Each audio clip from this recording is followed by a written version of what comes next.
Welcome back to Questing Beast. I'm Ben. Today we're doing another video summarizing all the cool stuff that happened in the OSR over the last month that you may have missed. I made a video similar to this one about a month ago, and it turned out to be quite popular. People asked for more videos like that one, so I am obliging you. The things I'll be talking about in this video are really just some of the highlights from the Questing Beast newsletter, which is totally free, comes out every month. Link to that is in the description below if you want links to these actual websites and you want a lot more as well. Before we jump into it though, a shameless plug for Knave 2nd Edition. It is still on Kickstarter right now, and it is edging towards $500,000 as we speak, which is absolutely mind-blowing. If you haven't checked it out yet, I will put a link to it, of course, in the description below. Please go check it out. If you have been interested in Knave or any of my other games, this thing is the biggest project I have tackled yet and is packed with really, really cool art by Peter Mullen.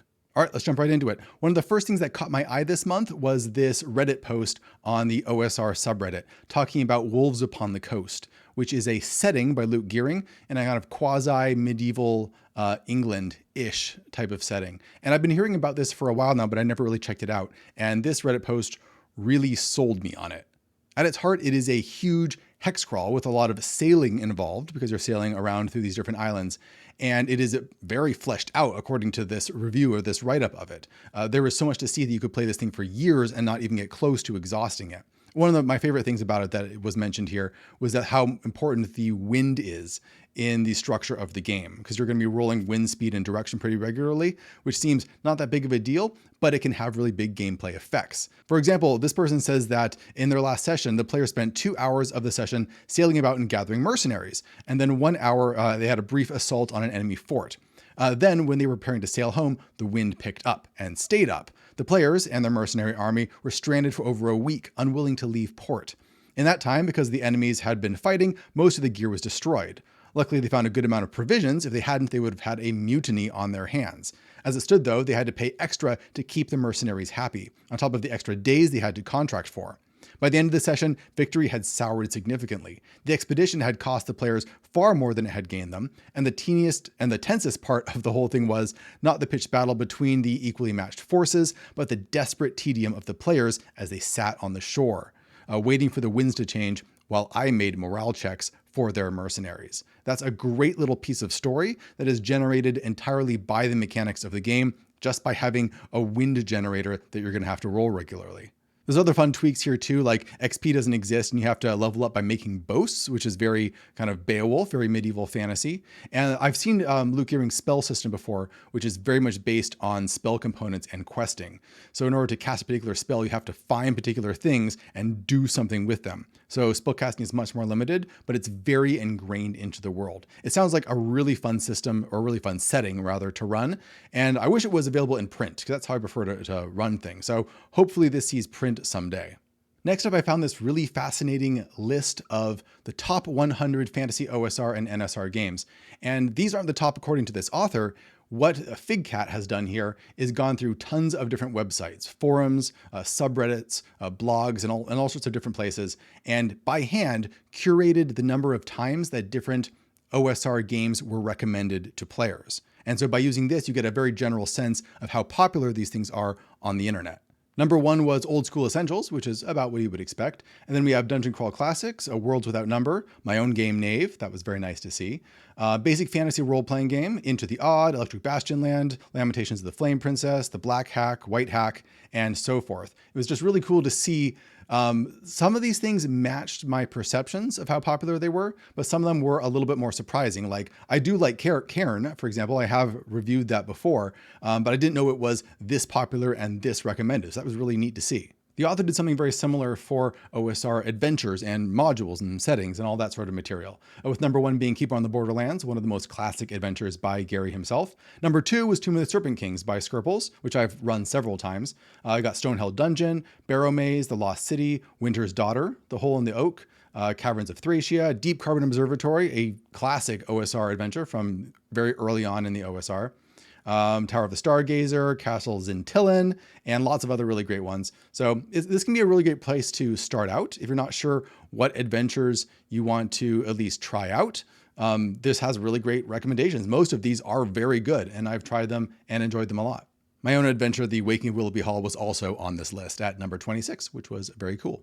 Meanwhile, back on Reddit, I found this really cool series of pictures inside a Japanese guide to D&D, and especially looking at the class illustrations. So for example, this is what their fighter looks like. They're all done in these anime styles, but I love how they take these Western tropes and interpret them in a way, often in a very humorous way, to make them more easily understandable. For example, the wizard here has a golf bag full of golf clubs. Why exactly?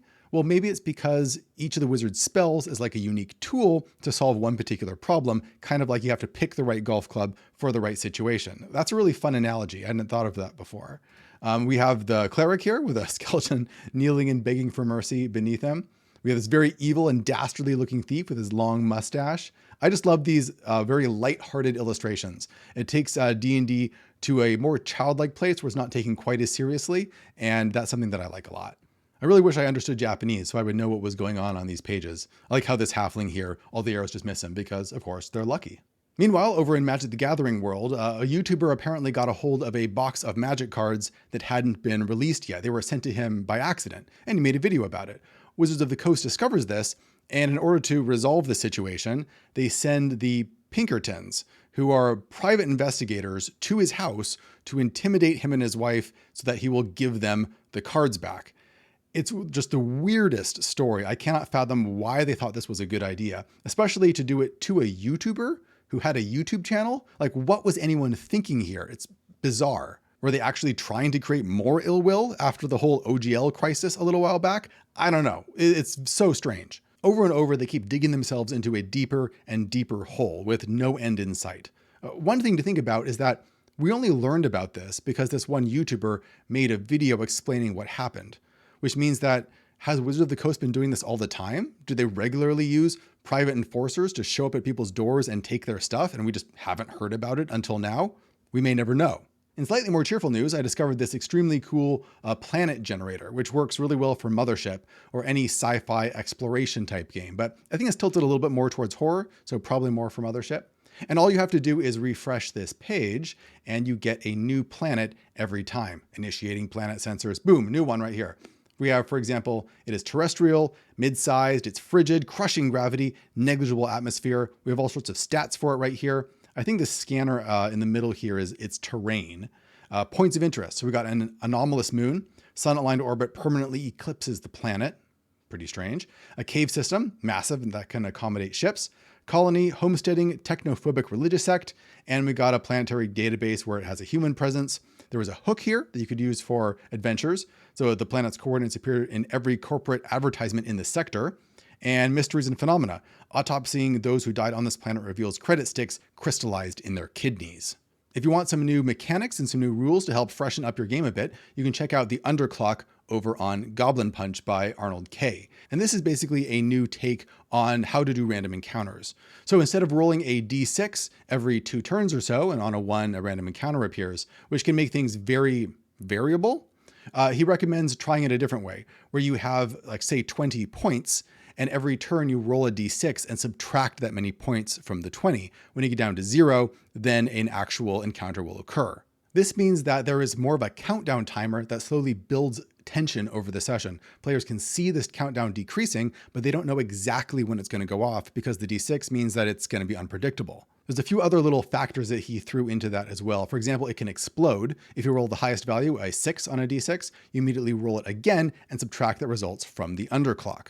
If the die brings you down to exactly 0, then it resets actually back up to 3 instead of causing an encounter. And so that's a slight reprieve where you think you're about to encounter something, but then you don't, but you know that you are just 3 points away from that happening. So you have a 50-50 chance of it going off next turn. And when you get exactly a 3, like after you roll a 0, or if you just get to 3 normally, then it creates a shadowing event, which is like a clue about the next encounter, or maybe you hear something coming down the passage. It's a really clever little system that just ratchets up the tension over time, and there's all sorts of ways you can take other dungeon exploration mechanics and kind of hook them onto this underclock in fun ways. As usual, if you want to learn more about the underclock or any of the links that I've shown here, head down to the description below and you can read the entire newsletter, which has way more stuff than what I've shown you here. There's all sorts of cool things, especially in world building and in theory, that I just don't have time to cover. Thanks for watching, everyone, and remember to go check out Knave 2nd Edition over on Kickstarter. I'll see you guys next time.